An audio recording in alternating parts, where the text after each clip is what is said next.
Clay. Here we are at the end of yet another season of Star Trek. And people, our YouTube viewers are getting quite a show right now with you fiddling with your equipment over there and the other.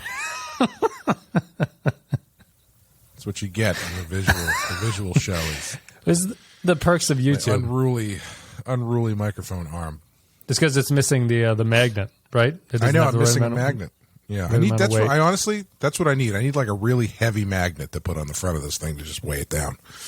One of those hanging sandbags that you put on like the bottom of a mic stand or something so it doesn't fall down. Just put a little sandbag over it.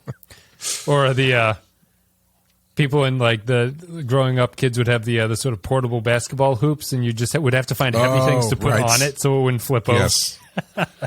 Anything like that is what you need. So you need to find a dad, not me. I don't have a basketball hoop, but you need to find a dad somewhere who knows what to put on that thing. All right. So end of another year of Star Trek. And as is the tradition ever since TNG's third season, you go out with a blockbuster, cliffhanger, balls-to-the-wall action fest when you're closing out a season of Star Trek. And here we are with Learning Curve, which is all those things and more, and less. Yes. You're excited. No. Yeah, I was really surprised to find out that this was the season finale for a number of reasons. Yeah. Did you realize it before you were watching it or after it was over where you're like, no, not season 2? As well, I started the episode and I wanted to make sure that I was watching the right one, so I pulled it up on IMDb and I saw that it was the finale. About halfway through the opening holodeck sequence with the little creepy children. And I was just like, okay, I mean, it's an interesting way to finish out your season with some Victorian fiction holodeck work. And going back to that going back to that well-deserved well of Janeway loving her gothic novels. But anyway, let me get the info out of the way here for this finale. This is called Learning Curve. It's the 16th episode of the first season. It's a short season, but it's over. Came out on May 22nd, 1995. It was directed by David Livingston, written by Ronald Wilkerson and Jean-Louis Matthias, I believe, in Universe Date 48846.5, which is 2371. In this one, called Learning Curve, Tuvok conducts a training session for Maquis personnel. Meanwhile, Voyager's bio-neural gel packs are mysteriously failing. So this is, I mean, to get it out of the way, this is a bizarre finale, really, when you think about it. There is a production reason for that, which is that the first 4 episodes of the next season were produced in the first season, but were held back to air in the second season. So this was not planned as the finale for the first season. I'll be completely honest with you. The number one thing that I am curious about when it comes to season 2 of Voyager is what Janeway's hair looks like, because I am still convinced that that one episode that we saw where she had different hair was produced later than the other ones, and that that will be her season 2 hair. So clearly I'm focusing on all the important things when it comes to this show. She it could have just been a different girl, a different makeup girl. I'm assuming it's a girl, but makeup person who did her hair that day. Came out a little bit different. I honestly don't really remember her hair. Her hair is as vague as the motivations of the Maquis to me in this show. Really, she's just a being. I'm not. We'll talk. Wes, we'll talk I don't know. I don't know what's so vague about motivations. What's his name? Darby or whatever his name tells a pretty succinct, graphic story about what his motivations are. Anyway, well, outside of that, we'll get to Dalby when we get to him. Kenneth Dalby. Dalby. Dalby. I think it's Dalby. Dalby. Something Dalby. Like that. Anyway, so it's a strange finale, but it wasn't intended to be the finale, which maybe fixes things. Doesn't fix things, but it makes you realize that it's not intentionally the way that they ended the season this way. All that stuff. This is an episode that I think, at least, I found this to be maybe the weirdest episode of the season in a lot of ways. I thought that it was. I thought that it was like charmingly stupid in a weird way, and I didn't know. I know that they were trying to be funny occasionally in this one, and that they like the cheese thing is clearly a joke. Like they're trying to be funny with the cheese infection of the ship. But I also like. I thought it was a pretty stock standard Star Trek story in all the wrong ways, except it had this weird. Is iconoclastic the right term? It had this weird charm to it, which I think really comes down to the Maquis in this one, right? So I think there's like a whole bunch of weird aesthetic stuff about this episode. So first of all, this episode made me really stand out that I don't like the uniforms in this season of Star Trek. Oh, I think that interesting. I think they're tailored terribly. It looks like good cosplay to me. It looks like none of the uniforms really fit anybody all that well. And it doesn't look like they were built with them in mind. They look a little bit baggy. They look like that out-of-the-bag Halloween costume, which is just a little baggy on you that you put on and you wear it around. But it just hangs really straight off of your legs and your arms. Yeah. There's no tailoring to it. There's no sort of tightness around the chest or anything. Like later DS9, all those vests look very tailored to people. Like it looks like they're designed for you. But the other thing is like just on a weird aesthetic thing, like the people they chose to play Maquis in this episode are some of the strangest, most milquetoast, boring 40-year-old teacher, like junior high school teachers that they pulled out to do this. Like, I think that Dalby looks that way. The woman who's got her headband that Tuvok sort of roasts for a little bit, which I thought was nice. But they're supposed to be like this group of rebel freedom fighters. And aesthetically, in their horrible-fitting uniforms, in their weird, bland faces, they just come across as kind of like strange, like goofy in a weird way. Like there's just something weird about the atmosphere of this episode that I liked, but at the same time thought really undermined whatever they were trying to do at the same time. So it was kind of a pluses and minuses thing. Yeah, I could not wrap my head around what they were trying to do with that Bajoran kid. Like his portrayal is so like 19th century emo poet, where he's just like just kind of like drooping around and not really saying anything. Yep. And I couldn't get a feel for what his deal was supposed to be. Yeah. Really all of them, I mean, except for Dalby, because obviously he gets to tell his story that starts off like the lyrics to a Four Seasons song and then ends horribly. Ends like a very bad night at a Four Seasons. Yeah. Yeah. Oh, what a night indeed. Yeah, it was a weird group because like, I guess I wish that they had a little bit of time with them before they sent them to training, so you kind of got an inkling of what their hang-ups were.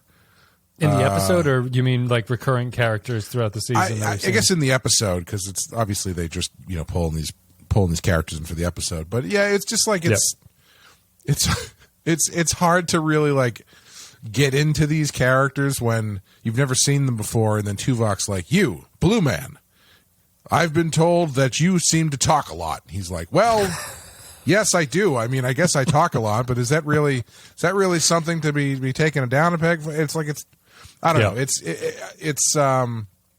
Do you remember? It's not exactly a dirty dozen, you know. Do you remember the episode in DS9 Statistical Probabilities, which is the Bashir episode where he meets that misfit cast of characters who are the like super geniuses, basically? Yes. And they predict the war is going to end badly for Starfleet. They felt like that group, except that group had a reason to be sort of misfit toys. Like they were sort of broad characters because they were kind of supposed to be like One Flew Over the Cuckoo's Nest-y kind of. Like they're supposed to be unhinged a little bit.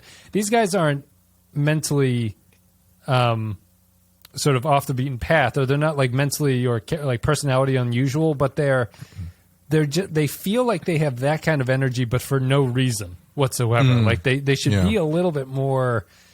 It makes it all the more weird when they have their scene with Chakotay, where Chakotay just goes bad cop like Serpico on him, and it's just or Serpico, and goes and does that punch thing, and that like it feels just like it's a weird episode of like a bunch of different stuff where the portrayal of the Maquis doesn't align with how serious that Chakotay scene is supposed to be, which is that he is reverting to his like pre-Starfleet Maquis ways, where he's going to deal with not the Starfleet way, it's the Maquis way or whatever, and it's punching people and acting vaguely Klingonish. It's just none of it meshes. It's like funny, it's not funny, it's silly, it's not silly, it's punchy, it's not punchy, it's all that stuff. Yeah, I almost kind of wish. I mean, I found it strange because you meet Dalby, and he has a very he blows up at Tuvok like someone at Target got told that to put the dress back because it wasn't on sale or something. He's so chipper when Tuvok approaches him too. He's like, I fixed the joke pack. It's good stuff. Yeah, and then he's like, I'm sorry, sir, those coupons don't work on these items, and he just loses his shit. But like the other ones, and the catalyst for the whole training thing is not. It doesn't feel like it's a pressing need. It's just like, the Maquis guys aren't quite gelling. So maybe we try this out. And then Janeway's like, Chakotay, pick some people to send over. And it's just a random group of guys, a group of people. Except for Dalby, who we just met. Except for Dalby, the other ones are different, yeah. Yeah, it's just totally random. So I found myself like being like, okay, I mean, I guess these guys don't seem that bad.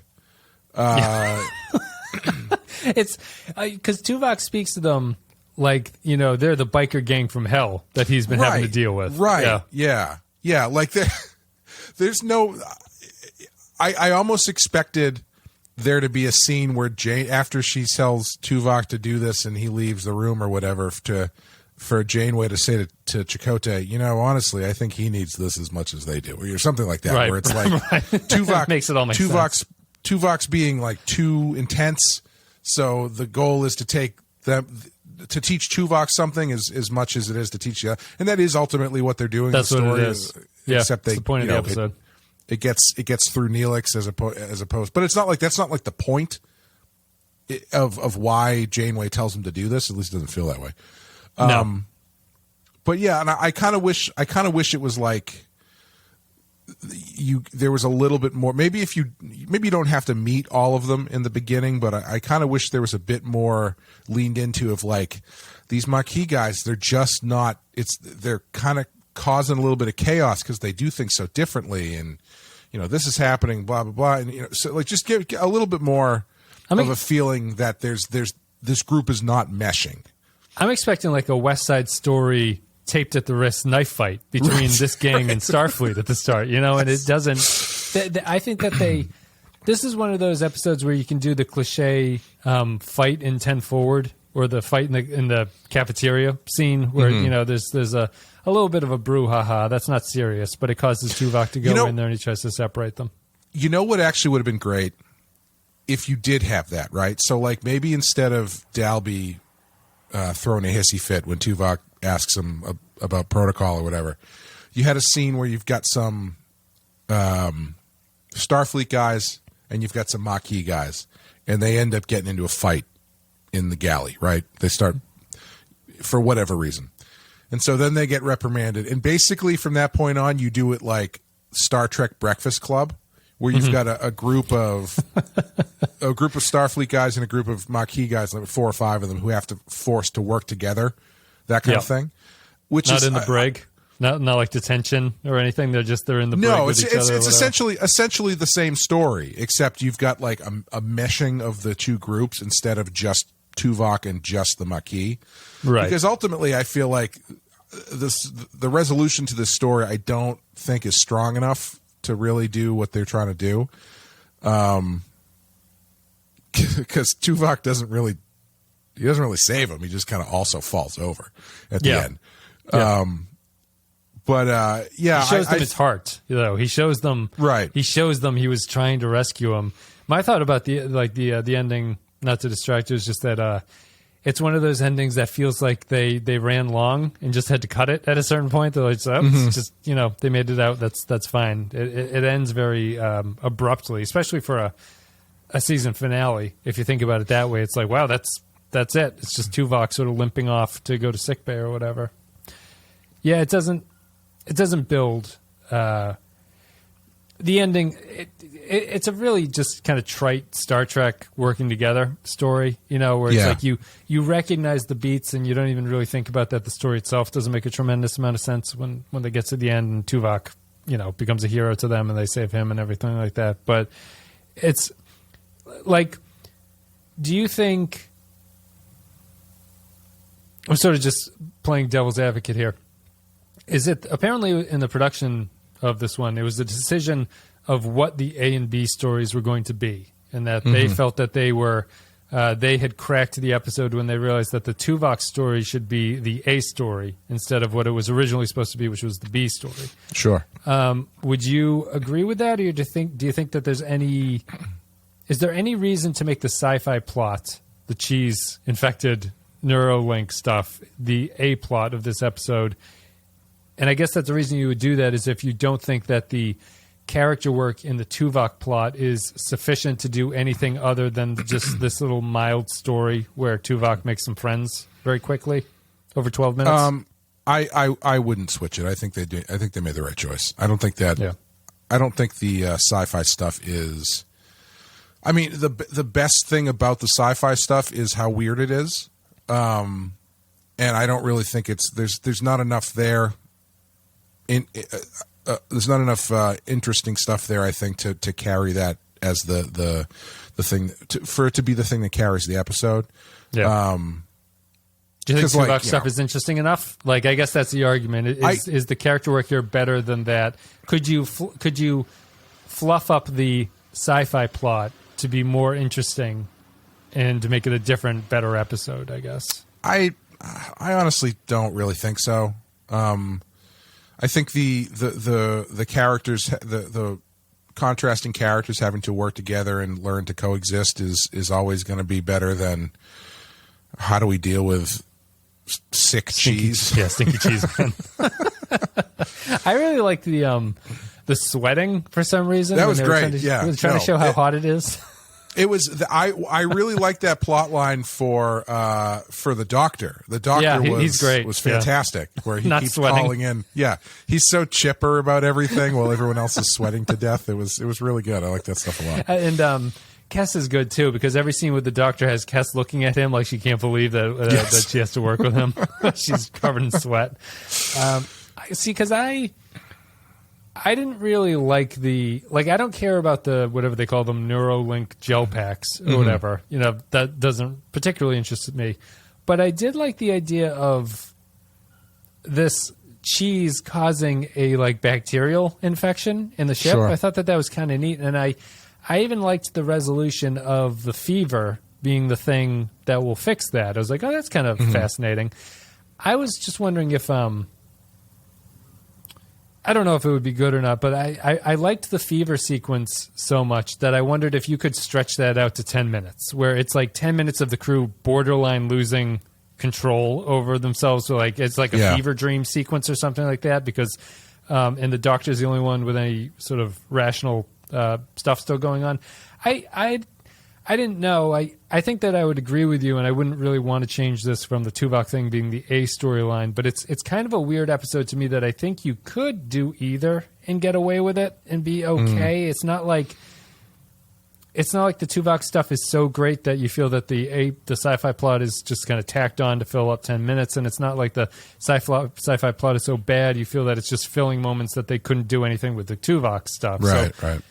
But also both of them are just okay. It's not there's no singing from the peaks and looking down into the valley or anything. It's all just that's fine. I guess this is an okay episode.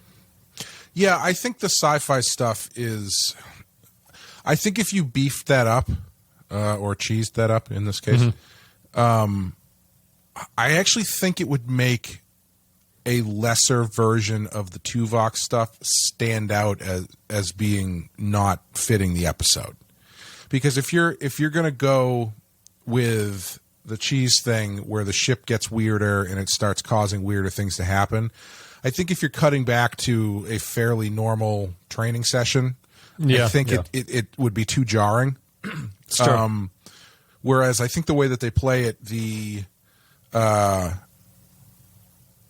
problems with the ship play into what's going on with Tuvok and these other guys by being a bit of a catalyst for the whole thing, and then it ends up being the thing that activates the final sequence with them where they have to get out of the... I just think that final sequence is really lacking because I didn't... excuse me. I didn't find it super compelling that they just all got locked into a room and then started choking to death on gas. And then they're like, what do we do? And Tuvok's like, we can only assume that whatever's happening outside this room and causing this room to explode and fill with poisonous gas is by design of Captain Janeway. She's a great captain. And then he's like, then he drops the Starfleet regulation is now officially the needs of the many outweigh the needs of the few. Yep. He just tells everyone to leave the guy to die, which obviously he doesn't. But it was a weird. It didn't have that whole sequence didn't have the pulling together aspect that I hoped it would. Sure. Like I think another version of that end sequence is. Like they start heating up the ship and it gets to the point where the bridge crew all pass out and they can't handle something, so then the other guys have to band together to finish the job or something like that, you know? Where they actually have to work together instead of it just being like kind of deceptive on Tuvok's part. It's interesting because it kind of thematically matches where you could align the two stories, which is that the fever of the ship cures the ship. Mm-hmm. And you could thematically tie it into this group of Maquis and Tuvok reach their boiling point, and then that fixes things. You know, so like there's like this heating up of both storylines that then result in fixing the problem. Mm-hmm. And I think that the fever stuff in the sci-fi plot works because it's kind of interesting, but the resolution where Tuvok and them get to their heated argument here doesn't work in terms of just like, what are they even talking about? Like, why do they respect Tuvok at this point? And why does this, it almost feels like you'd want the stories to dovetail in that the disagreement of Tuvok and the characters is also what finds the cure for the ship at the same time. It's surprising they didn't tie that in that way. Yeah. Yeah. I think that's what I'm talking about, where I think they weren't tied together in a meaningful way that I feel like is the way that they usually do these types of stories. And it's just it was the scene after they pull Tuvok and the Bajoran kid out, and they have that like 80s sitcom moment where they're like, "Don't ever do that again." And he's like, "Trust me, I won't." Looks up at him. Boop, boop, boop, boop. And then they're like, freeze frame it. That was a little bit strange, and it didn't really feel that genuine to me. So yeah, I think there's a good story in there, but I don't think I like. Not that being said, I actually enjoyed this episode. I thought it was fun. I liked the doctor stuff. I liked the cheese stuff. I liked the fever sequence. Yeah, there was just something missing for me with the Tuvok plot. Ultimately, like it wasn't fun enough. Yeah. Like there was no kind of back and forth sparring. I didn't find that engaging. It just kind of seemed like Tuvok being a dickhead the whole time. Well, Tuvok lacks. So there's kind of an interesting distinction that happens here, which is that Spock, Tuvok, and Data are all supposed to be the same kind of character in these shows, right? But Data works better in these kinds of storylines for some reason, because Tuvok is not as naive as Data is, where Data running into a group of misfits confuses Data because he can't really think about what this means. Tuvok is in this unfortunate position where they can't fool him but there's nowhere left to go for the comedy to come out at that point unless there's something like more broad going into it. Like it's not the serious stakes here of Starfleet versus Maquis protocol or non-protocol. There's more of like a lightheartedness to it. And I don't think that happens here. So all you get is what you're saying, which is that Tuvok's kind of a dick because he sees through their bullshit. So he has to be able to get around it. And these guys don't think that they don't have a playful outlet to get one over on him because it's very serious at the same time. Yes. Like that's the key to these types of stories, like your Dirty Dozens and stuff like that, is ultimately there's something charming about the shitheads that are being dealt with.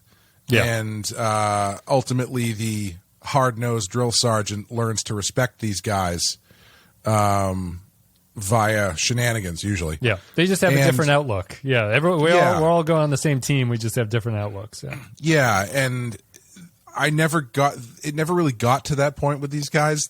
All of the Maquis guys were really kind of milquetoast and not particularly charming or interesting. Yeah. And except for the Bolian. I like the Bolian. He's fun. He's fun. And Dalby's just kind of like a downer. I wanted to ask who had the more jarring origin story in Star Trek this past week, Dalby or La'an Noonien Singh on Strange New Worlds? Probably Dalby. Yeah, felt like honestly his little monologue feels like it's the kind of story where maybe you feel you're telling a story and it's not landing the way that you expect it to. So you're like, I gotta hit a button on this. I'll bring up Cardassian rape gangs, and everyone goes, whoa. It was so weird because it starts off like a love song or something. It's like just a small town girl living in a lonely world. Took the midnight train going anywhere, and then she was raped and killed by Cardassians. It's like, Jesus Christ. He took a half measure when he should have gone all the way, is what he's trying to tell Tuvok. I mean, it's still, I don't know. There's something really hilariously jarring to me about that story about La'an's family being turned into human body bags for hatching Gorns. People can listen to our coverage of Strange New Worlds at patreon.com/the Pensky File. That one, this will tie into my other thing that I wanted to mention about the La'an story. At least it is jarring and strange, but at least to me it somewhat feels like it fits in the Strange New Worlds universe. Mm-hmm. Dalby's story doesn't. Like it feels oddly adult to even say the word rape in Star Trek. Yeah. Like that. He didn't just say she was attacked by 3 Klingon men or something like that. Right. You go, I know what this show's talking about. And the other thing is that soccer injuries. That's what they're talking about. Is it possible? Like, I also in this episode think that I see what the producers of modern Star Trek look at and go, we can never do that. Never do that. No matter what we do, don't do that. And that scene is when Tuvok and them are running through the ship, doing their exercise thing. Mm-hmm. Modern Star Trek is very conscious to not be so uncool as those sequences are. Yes. But those sequences they're pretty charming, but they look terrible. Yeah. They just look terrible. They don't look good in any sense. The set isn't designed to do that.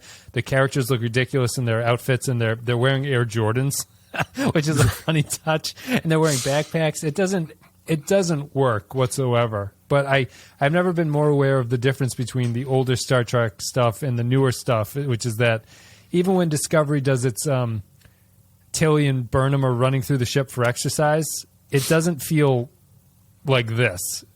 For better, in my opinion, but it doesn't feel like this stuff. Yeah. Well, I think this is supposed to come off as kind of goofy. It is. Yeah. It's definitely supposed to have... You're not going to. I guess the difference is a new person can watch the modern Trek and kind of understand the tone better. Where here, I think if you showed this, you'd be like, "This is a silly show." This is kind of a silly thing that's happening. I don't know. It's hard to describe. Yeah. I understood as they got into it why they chose to run through the ship, but the first thing I thought was like, why they have a holodeck? Why are they running through the ship? Yeah, that's true too. But I guess the reason was because he wanted them to be better acquainted with the ship and stuff. So, yep. It's a small ship too. Voyager's pretty small. You could run back and forth pretty quickly on Voyager. I think. I do think. I mean, like, kind of showing where there's a disconnect in the tone a bit in those sequences and how it doesn't quite land. This sort of like sparring between them is when they finish their run, and Tuvok then informs him that he increased the gravity on that section to make it harder. I thought that was hilarious, but it didn't like.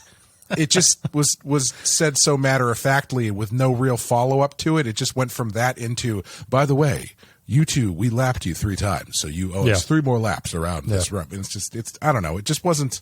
It didn't have the zip of these kind of drill sergeant and unruly crew. And also, I mean, you need a Bill Murray, right? You need a Bill Murray character, or John Cassavetes in the case of the Dirty Dozen, and Dalby is not that character. He's really inconsistent because he swings wildly from, when you first meet him and when he's messing with the goo there at the beginning, he comes out and he's just like, hey, yeah, I was just checking this thing. It wasn't working. So I figured, why not check the goo? And of course the goo was bad. So I had to take the goo out. And then he hard turns into screaming at Tuvok about Protocol. Being reprimanded. And then for the rest of the show, he's just like this really kind of like gruff dude talking about Cardassian rape gangs and stuff. And it just never. Yeah, I know. Yeah, and it never really gels for me in that sort of these two hard-nosed kind of like people with different outlooks on stuff now have to come together. So yeah. No, I'd 100% agree. It's in contrast to the tone that you mentioned about Tuvok saying he increased the gravity and then tells them to run more, I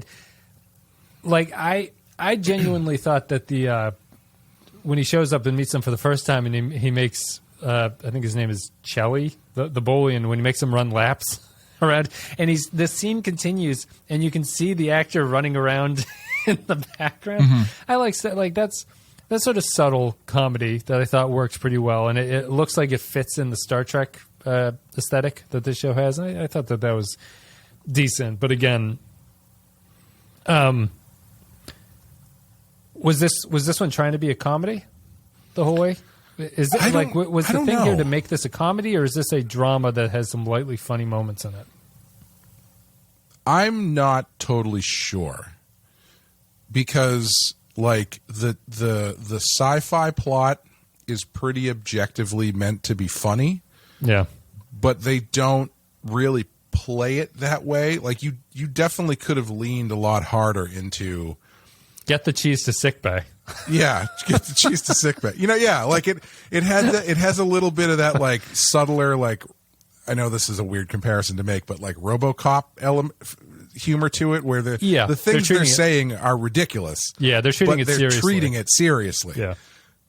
Whereas I think on a show like this, you would expect it to be a little bit more aware of itself, and I feel like that's a scene where on TNG, Data would say something like "get the cheese to sickbay," and then they'd cut to Riker, who does like the eyebrow thing and like looks around like, what did he just say?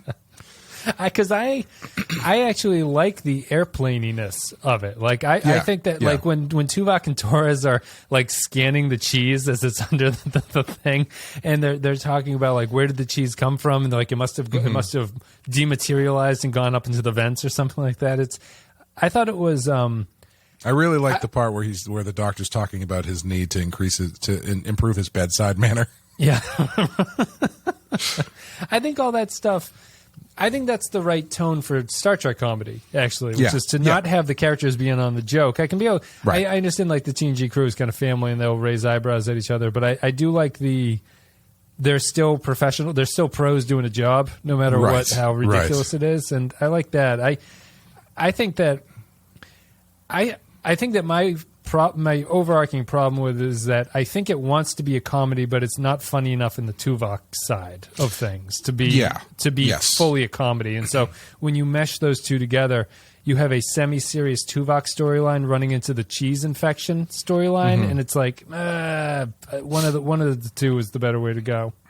Well, you know what's funny is this episode feels like it could have been an episode of Lower Decks, honestly, because I feel like it has that sort. Like imagine the Maquis are Boimler, Mariner, and the other two, and instead of Tuvok, it's the what the fuck is his name? The first officer, the security chief. Oh, the patrolling security. Right? Shrax. Yeah, so it's Shrax running that stuff, and then you've got this other plot where it's about space cheese and stuff. Like that feels like a Lower Decks plot. But here it's just the cheese. What's that? Yes, I know that would be a great callback. That would be a good callback. Yeah. Yeah. But yeah, I think here it's not quite the Tuvok side. I think you're right. I think if the Tuvok side was more engaging and was funnier, then the dryness of the cheese plot, I think, would read more as a comedy in contrast. Yeah, the show definitely would have aged better. So I think we're done. Talk about. Do we have any thoughts? Like it's clearly.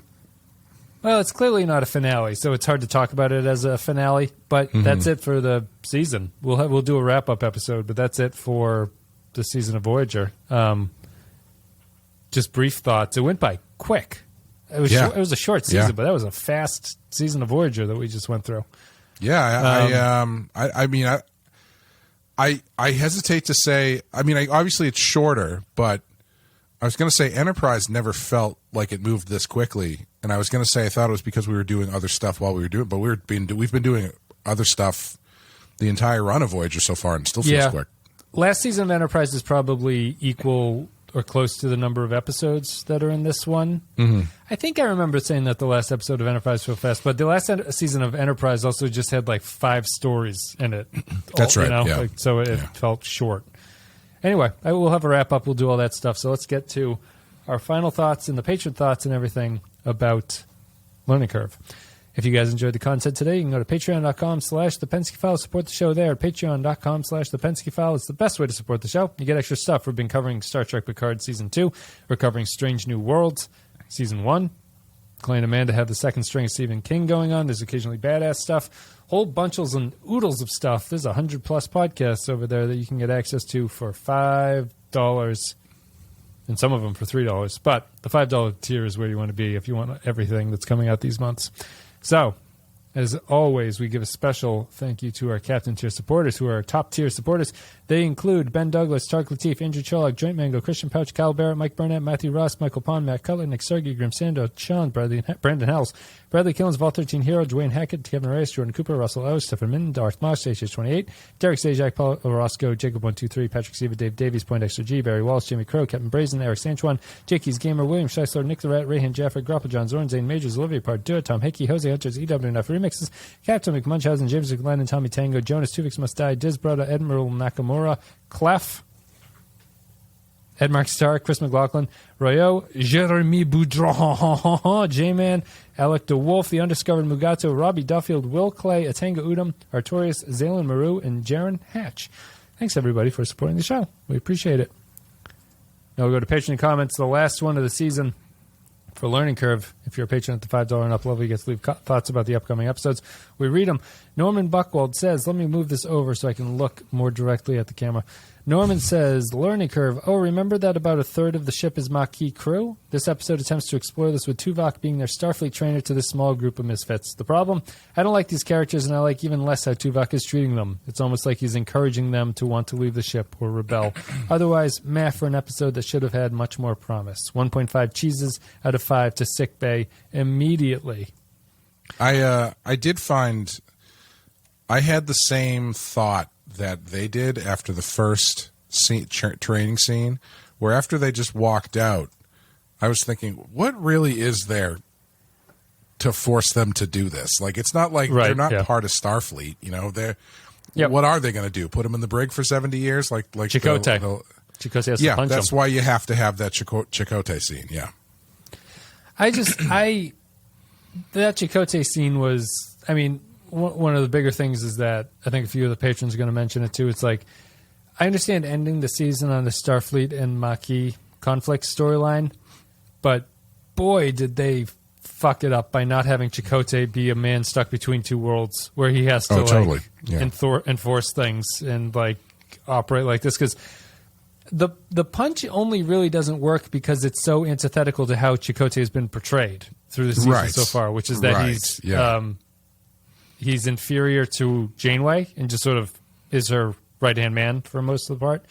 But if he was played more as he's trying to hold these two different factions off of each other while he's got his own political machinations going on and he doesn't want to be implicated in Maquis stuff, then it makes sense and it works. And he's like, listen, you just have to go through this. That's the way it is. Yeah. I kind of, when he punched him and he's like, isn't that also how the Maquis do things? In my head, I was like, I've never seen that ever by Maquis guys. I was kind of hoping Dalby would be like, no, we've never done that before. And then Chakotay would be like, yeah, see, there's new rules all around and you better get used to it. So go back to work. We don't write down our rules. It's an oral tradition. That's just what we say. More of a guidelines, a list of guidelines than any hard rules. It's more of a culture than a strict rule set is what I would argue. I consider the Maquis more of like a flash mob more than anything else. James McLennan says, I think people are harsh on this one. It's not great, but it's okay. I at least give the episode credit for revisiting the premise of Starfleet versus Maquis that the show forgot about after 2 episodes. Tuvok's very aggressive with the Maquis crew members, which would work better if there was a purpose other than, well, he's just a Vulcan. The ending is trite and predictable, but ultimately it's a serviceable episode that wouldn't be as strongly disliked if it was not the finale. I stand by my statement that Eye of the Needle should have been the finale. 3 infected gel packs out of 5. Is this one generally disliked? I think so. Yeah. People seem pretty. We'll get to some of the comments. People seem fairly negative about it. Who's this? Jonathan J.K. Morris says, if there was one way to easily tweak the first season in the eventual 4K remaster and focus on our If there was one way to easily tweak the first season in an eventual 4K remaster and focus on the characters, it would be to swap this episode for Eye of the Needle and dub the stardates in the logs. What a weird episode to end out a season. Oh, yeah, because UPN. Again. 3 laps of the cargo bay out of 50. I mean 5. Kensito says, when Chakotay decks the crewman who disagrees with him, all I could think was this should have been how Chakotay behaved all along. A raging bear that Janeway rarely agreed with and had to fight to keep in check, but who she needed in the first officer role to unite the two crews. Sadly, we didn't get that. All we got was Chakotay. An enjoyable episode, but an odd finale. 3 out of 5. Yeah, I would agree with that. I think he's the biggest... misfire. Misfire, yeah. Except for Tom Paris, who... Tom Paris has one line in this episode, I think, and when he says it, I was like, where's he been for about 6 episodes? I feel like we haven't seen him in a long time. Yeah, he pops up like about 3/4 of the way through this one, and then he just sweats for the last 10 minutes. Yeah, he has a weird. His line is just weird because like I remember I hadn't seen him, but it's like looking down at him as he's looking at his comm, saying like we're not going fast enough, and then he's just somebody else. Propulsion is down. Propulsion is down. That kid Ben says learning curve once again torn away from that riveting holo novel. I know we're never going to get to the meat of that story. I thought the kids in that thing were good. Those were creepy ass kids. The one playing the boy was very good. Yeah, it's almost implying something's going on in her holo program right before it like sort of shuts down. There's some weirdness going on there with the kids, and I liked her. I just thought it was a cute line about she's like I might not know a lot about English or whatever she says, but I'll teach you some science and math that'll blow your minds. I thought that was kind of a cute thing. Jonas says, learning curve, this is a solid episode, though it doesn't seem like a finale. In an earlier episode, Tuvok traded stories to another species for their warp tech against the captain's orders. Now he violates the rule of many versus the few. I like where his character is going. The science in this episode is entirely forgettable and strictly in service of the tale of Tuvok and his Maquis cadets. Overall, it's a good one. 4 out of 5. 4. Latte Librarian says, you'd think Tuvok would know the Maquis crew a little better since he served with them as a spy. That's a good point. The holographic doctor being fine while everyone else was dripping sweat was a funny visual gag. I enjoyed the slice of life type season finale. 4 pieces of space cheese out of 5. Andrew Million says, could you imagine if Saru punched someone on Discovery like Chakotay did here? The next 5 episodes would be about that person crying that Saru hates him. Fortunately, we don't get that here. What we do get is a decent but predictable story about Tuvok learning to bend a little bit. Decent end to the season. Nothing great. 3 Chakotay punches out of 5. Is there something inherently funny about cheese? It's a funny word. Yeah. Cheese is a funny word. I guess as a concept, it's fairly humorous when you really think about it. Like the making of it, or just the idea that cheese would exist anywhere? I guess both. But I feel like it's always kind of like a go-to. It's one of those go-to things for humor is cheese. Yeah. Because I think there's an episode of Buffy the Vampire Slayer. Well, actually, it might actually be my favorite episode, where they're all having these weird nightmares, and there's this running character who pops up who's just caterer. He's just taking care of 6 slices of American cheese. Sure. And it's just, I don't know. For some reason, cheese is like a go-to for humor. I'm not sure why. You know that American cheese is technically not cheese? That wouldn't surprise me at all. Yeah. Lots of stuff is not technically American. Or whatever I think that I'm remembering this right. It's not made in the way that cheese is technically made. It's not fermented or something. I'm really upset because I watched the episode of my favorite. My phone just fell off my table. My favorite television show, The Foods That Made America, did a whole episode about American cheese. So I should be able to answer this, but I cannot remember anything about it. I think, and don't quote me, I think that American cheese is made by basically condensing and dehydrating milk. So it's not an aging process that makes it. I think that's what it is. I might be wrong. I can't remember. I think there was a. I think you're probably right, and I think a big part of it was preserving it was the big hurdle, if I remember correctly. Oh, okay. Because originally they sold it in like jars or something, and it just got rotten really quickly. So I think that has something to do with it, but I can't remember exactly what it is. Watch that show though. Great show.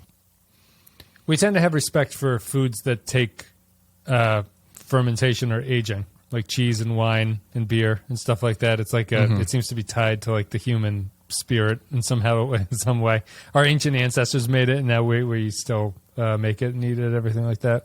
And then we eventually find a way to make it faster and worse, so we can eat more of it.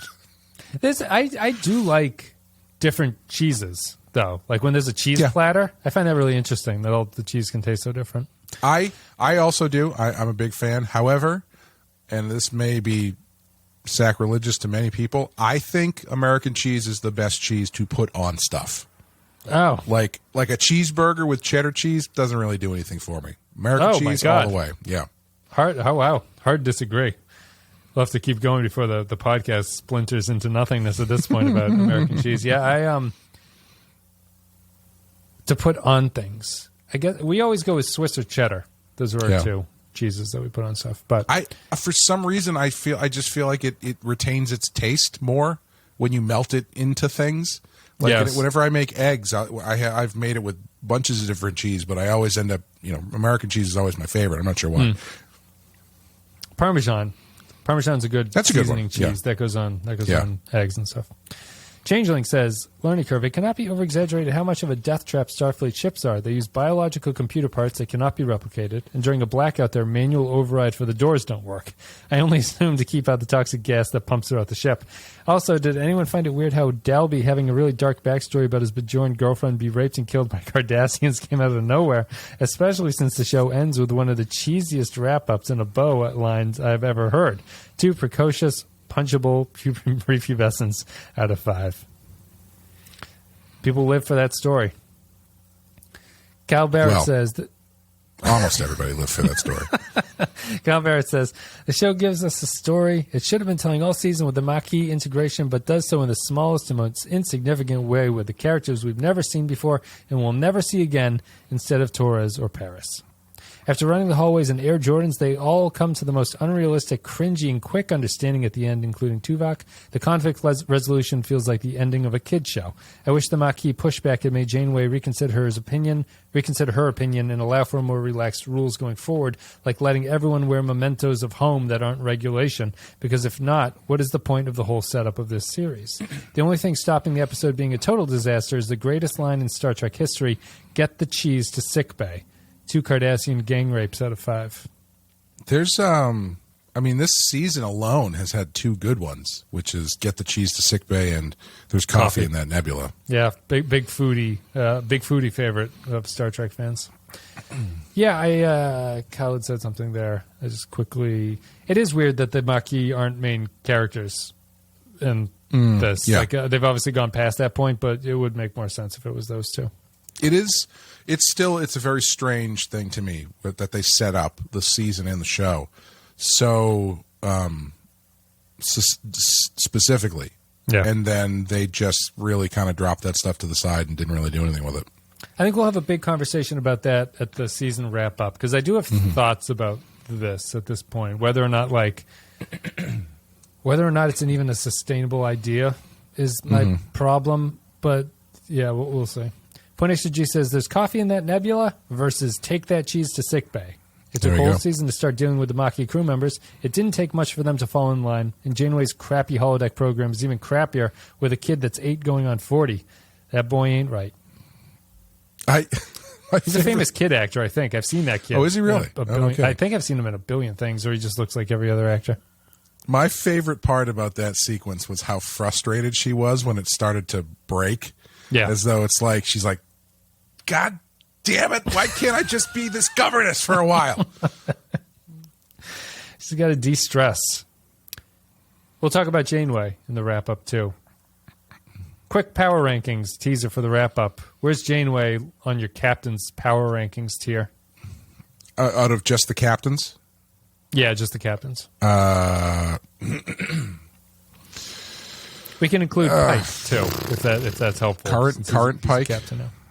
Does Picard's average get brought down by the last 2 seasons of shows? That's up to you. That's up to you how heavily that impacts. No, I wouldn't do that to him. Geez, I don't know, because I do like Janeway, but is she right in the middle of the pack, or is she closer to the bottom? I think she's probably just outside the middle, because Kirk and Picard and Sisko are pretty undeniable. Yeah. And then I feel like she's probably next after that, and then Sisko, and then Archer. Pike, and then Archer, probably. Yeah. For me, she's ahead of Archer. She has a tough thing in that we've only seen 15 episodes of her to this point, so there's less to go on.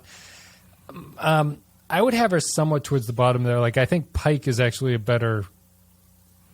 Mounts Pike is a more interesting character than she is at this point. I don't dislike her, but I feel that they have not really defined her well at this point, where after one season, I think you get the other captains after a season. She likes science. That's her thing. Yeah, I kind of wish... I think there's she's only a couple clicks away from being well defined, because when I see her, what I'm seeing is someone who's a little bit out of their depth, who is capable as a commander and capable as a captain, but is ultimately either new at it or hasn't quite figured it all out yet, because she is more of a science officer who is maybe not totally used to the position that she's in. But they don't really lean into that, and they don't really play her that way. And I don't think that she needs to be less intimidating or less believable than any of the other guys to do that. But I have enjoyed when they do let her be vulnerable.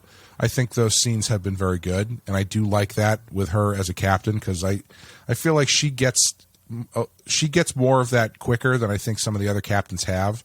Like, I don't remember specifically, so please correct me if I'm wrong, but I don't really remember them doing that with Picard too much early on, like getting scenes where you're really kind of getting a look into his personal thoughts on the situation. He's a little bit more aloof. And with Kirk always kind of had Spock and McCoy to kind of play those roles for him, so he didn't have to necessarily project that stuff. So I like seeing her have doubts and struggle with stuff a bit more openly as far as the show goes. Oops, sorry, I bumped the mic.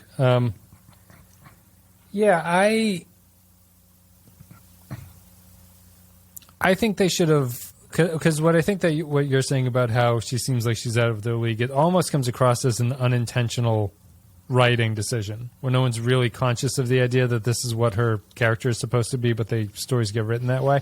Mm-hmm. I actually think that it works for her because it works for her as the first female captain, main cast member of the franchise. I think that you can write subtext into her that she's playing in a boys' club that she doesn't feel like she belongs in, and she has to try extra hard to make it work out for her. Like she's sort of scared of being not taken seriously or not taken, like not respected just because of who she is. And I think that you can do that in a way that it naturally reflects her sort of insecurity and inexperience while being stranded a million miles from home. And I think that it comes across well. It's kind of the same way that like they embraced Sisko's blackness, but it wasn't the only thing about him. You know, like they just had episodes every once in a while that dealt with that. But outside of those, he was the more aloof, like sort of strange, nebulous captain, which is kind of why I kind of like him so much. Mm-hmm. But I think Janeway could have been the same thing, where it occasionally touches on her womanness in a way that is not. She likes gothic, like Bronte novels, like something a little bit better, more interesting than that. And I think that would have been a way to do it. So well, one of the things that it just occurred to me now, and again, I might be wrong, I might be forgetting someone else, but I think she's the only female on the bridge, right? Yeah, yeah. Which I mean is an interesting choice. I'm assuming that is by design, and I think you can go a couple ways with that, whether or not it's to emphasize her position of strength or to point out that she is, to isolate her and point out that she is in, a bit in what is traditionally more of a boys' club, like that great shot in Silence of the Lambs at the beginning when Jodie Foster goes into the elevator and she's surrounded by men who are like a foot and a half taller than her. Yeah. It's a pretty clear illustration of what she's dealing with. Yeah, it's the opposite of Mount on Strange New Worlds. His bridge crew is almost all female, interestingly. Yeah. And he's the only male. Woodrow says, Learning Curve, I feel like I missed an opportunity to highlight what makes a Starfleet officer better than a militiaman and vice versa. I could have used a lot more. How would you handle this situation in less running laps? My favorite thing was the holo novel. What happened to Mother? For a finale, it's a 2 out of 5. Undiscovered Mugato says, oh shit, Janeway's back in the Jane Eyre holo novel again. Luckily, she can't finish because the ship got COVID from Neelix's homemade feta recipe. It's nice of the show to remember that there are Maquis aboard and resolve some of those conflicts by getting sweaty, although they do all decide to be good little boys and girls rather abruptly. B'Elanna gives the ship a fever, and there's more sweating, and suddenly I'm wondering if the bioneural gel packs can get sick. Can they also get drunk? Maybe next season. A solid 3 mint juleps out of 5. Matt Ross says, I like the concept here, but I think this needs to be an ongoing theme and more of it in an ongoing storyline. I like Chakotay punching Kevin Nealon and Tuvok's drill instructor long walks around the ship. I found it idiotic that the first guy didn't think to call engineering that he was pulling stuff apart right when Janeway was getting to the horror story Victorian porn fantasy. I still don't buy the over-rigidity of Tuvok or the 180 of the Maquis misfits. Unintentionally funny to me is Tuvok increasing the gravity while a regular crewman in the back hallway just quickly walks by. But also, what about the people in their cabins? Wouldn't they notice things got heavier? Sir, 3 boot camps out of 5. Sir. I like the unintentional sexual tension of look me in the eyes when I'm talking to you kind of thing. It's like, you look at me, sir, when you say. Brandon Howell says, Learning Curve. You should try a mustache for yourself, Chris. I just might do that. I can't decide which I hate more in this episode. Janeway's holo novel, Neelix infecting the gel packs with cheese, Tuvok's inflexibility and the Maquis crew finally deciding to obey orders. Why did it take the ship this long to bring up the Maquis Starfleet conflict? And why didn't Chakotay deck someone episodes ago? 2 pieces of infectious cheese out of 5. Grapple John Zorn says, even though the Chakotay punch is possibly the worst blocked in television history, what 5 of those sprinkled throughout season 1 wouldn't have done for my appreciation of this show. Dalby rubs his jaw, half acting and half pondering, if I rub my jaw, is it going to convince anyone that an over-rotated left-hand, half-assed bodyweight free cuff to the puss actually hurt? I liked a lot of the character stuff in this episode, but we'll see.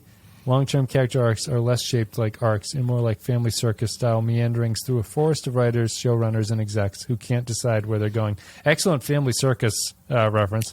And let's just say it out loud how they got out of the B-plot jam. Paris deactivates the nacelle control system to direct a high-energy plasma burst system so as to from a symmetric warp field that has to be inverted and brought to 80% of the ship's power using auxiliary power and all the power from the AC while the ship is standing still. Good thing the ship doesn't have sentient AI and is at risk of having an anxiety attack while singing a jazz standard. 4 infectious splits out of 5.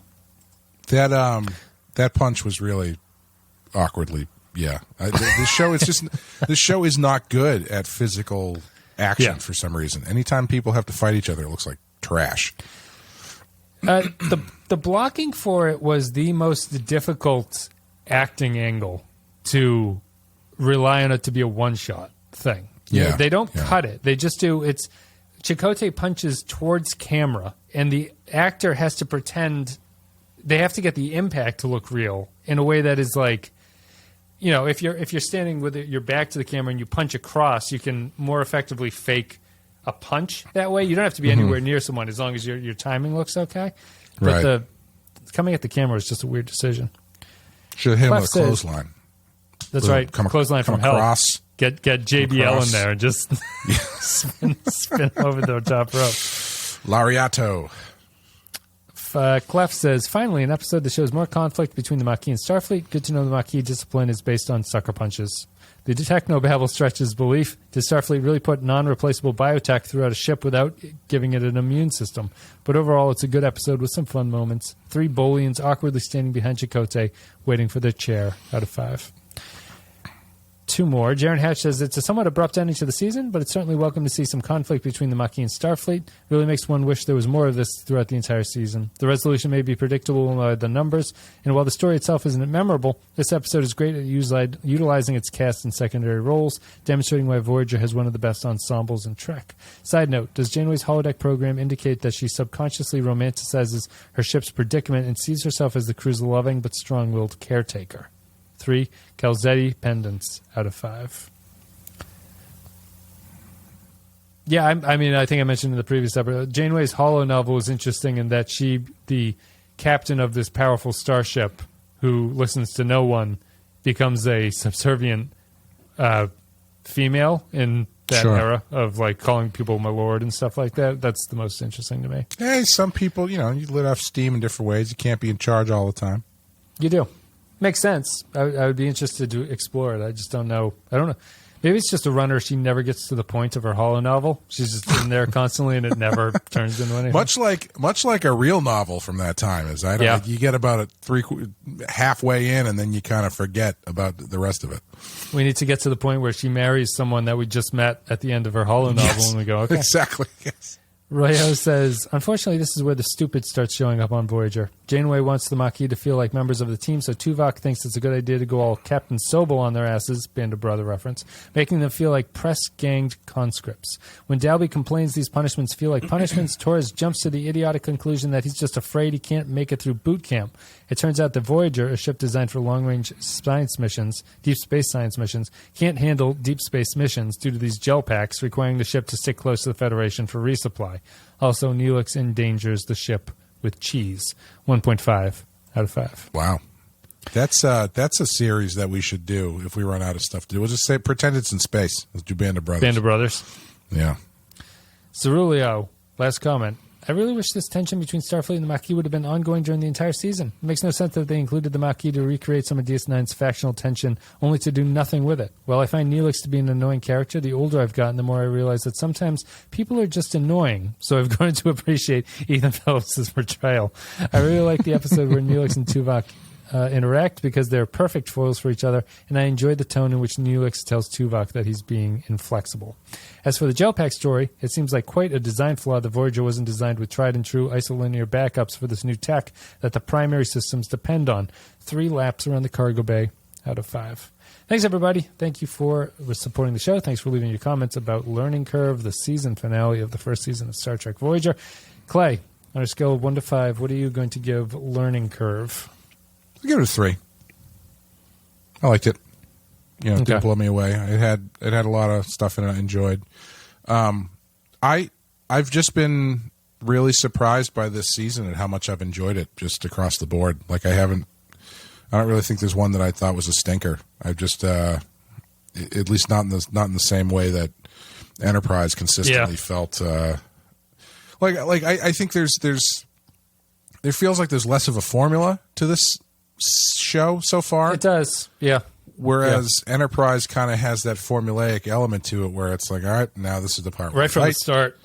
Yeah, Enterprise never developed past it. It started with it, and it went 4 seasons with it.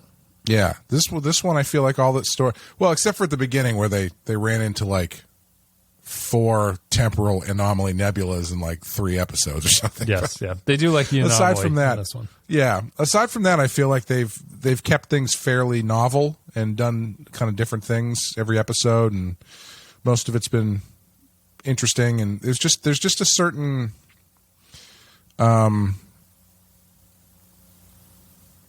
there's something about the cast that I find more engaging, I think, than some than Enterprise. I think they use them better. Like right from the start, they're like, you know, we haven't seen Paris in a while, but we had a lot of Paris early on. You see Torres every once in a while. Harry Kim is kind of reliably there in the background. Chakotay, the Doctor. It just feels that they've maybe that's what helps the formula too. It's like Enterprise was pretty relentlessly Archer focused. Like Archer is the guy who does everything in that one. So it's nice that while it's left Janeway a little bit ill-defined, she is not nearly as prominent in the storylines. Kind of reminds me of Sisko. Yeah. Sisko is the same way. Sisko is not really the main character in the first season of DS9. Yeah, Janeway feels like the captain, but not to the point that she's in every episode at the front and center all the time. Yeah. Thanks, everybody. Oh, I didn't rate it yet. I will give it. I think I'll give it a 2. It's like a high 2. I just thought it was a little. I thought it was a little wonky. I thought it was charming, and I kind of laughed while I was watching it. But I think it's a story that just could have been done better than what it ended up being. Like even to just bring it up to mediocre. I just felt like I feel like the Tuvok storyline was just a misfire, and it should have been better to make this be a kind of average episode. But it's fine. I thought it was fine. I just think that I'll give it a 2 just to even out our average so that it doesn't end up somewhere higher than I think it should be. So that's it. I'll give it a 2. Clay gives it a 3. That's it for Star Trek Voyager. Our wrap-up will be the next episode. Support the show at patreon.com/ThePenskyPal. All the extra stuff is over there. Anything you want to say, Clay, before we sign off? Keep checking out Rotten Horror Picture Show and Badass Beyond. Thanks for listening to our Patreon coverage of the Stephen King Second String. Recently on Badass, we did an episode about the Batman Beyond character Shriek, who features fairly prominently in the upcoming Batman White Knight Red Hood miniseries that I wrote with Sean Murphy. So if you want to hear us talk about that a bit, you can find that in the Shriek episode, and more so on the episode that we did on Patreon last month, or whenever this comes out a couple months from then. Yeah, this comes out in a month from now. We'll be in June, end of June. So, well, in that case, keep your eyes open. Keep your eyes open for Red Hood, because that'll be coming out in July. We Juneteenth is now a federal holiday, but I don't get it off from work. How does that work? Don't federal holidays always get you the day off at work? I know you don't have a strict office job, but is Columbus Day a federal Columbus holiday? Day is not federal. I don't think so. I don't know. Maybe it is. I have no idea. Because I know a lot of people don't get Columbus Day off. Let me see. What's a list of List of federal holidays. New Year's, Martin Luther King, Washington's birthday, Memorial Day, Juneteenth, Independence Day, Labor Day, Columbus Day is a holiday. Okay, yeah. I feel like there's a lot of people that don't get Columbus Day off. I don't get Columbus Day off. Yeah. It's because they're sticking it to the man right there. They're saying, you got to work on Columbus Day. We don't, although, Boston always gets Patriots Day off. I did not realize for a long time that was exclusively a Boston thing. Yeah. Until I asked my friend one time, like, oh, what are you doing today? And they're like, I'm at work. So, but it's Patriots Day. I'm like, what the hell is Patriots Day? I'm in California. Don't have time for this. What's the other name? Is it Evacuation Day? Is that the other name for it? Evacuation Day, which always sounds like just a gastrointestinal disease day after you have some bad sushi. Any other? No, veterans? No, and I guess we always get the day off after Thanksgiving now. Like that's become a kind of an unofficial holiday. Yeah. So. Yeah. I can't wait to hear you call into C-SPAN to explain why you don't agree with Juneteenth being a national holiday if you don't get it off for work. Well, what's the big deal if it's like give people a day off? This doesn't affect me, so why even have it? Well, all that means is that federal workers don't work, right? So it's just like the government. Yeah. The government gave themselves the day off, so good for them. But what about the rest of us? It is really just a big pat on the back to the government saying, look what we did. It's nice to have a holiday in June, but the long stretch they haven't reconciled yet, which is that after President's Day, it's 3 months until Memorial Day, and it's the longest stretch without a holiday. We need a holiday in there, is what we need. Yeah. Is MLK Day on his birthday? Can't be, right? It's always a Monday. It doesn't have a specific date, so it must be. I'm not totally sure, actually. I would move MLK Day. We have lost all of the listeners that are not in the United States at this point. Listen, you want to hear about fixing Star Trek? You need to fix my holiday schedule calendar. MLK Day needs to be in mid-April, I think. That makes sense. Then you get a good spread of holidays there. Yeah, unless it's on his birthday, then we can't move it. But I don't think it is. Anyway, thanks everybody for listening. Check your PTO hours, and we'll see you next time with our wrap-up of Star Trek Voyager. See ya.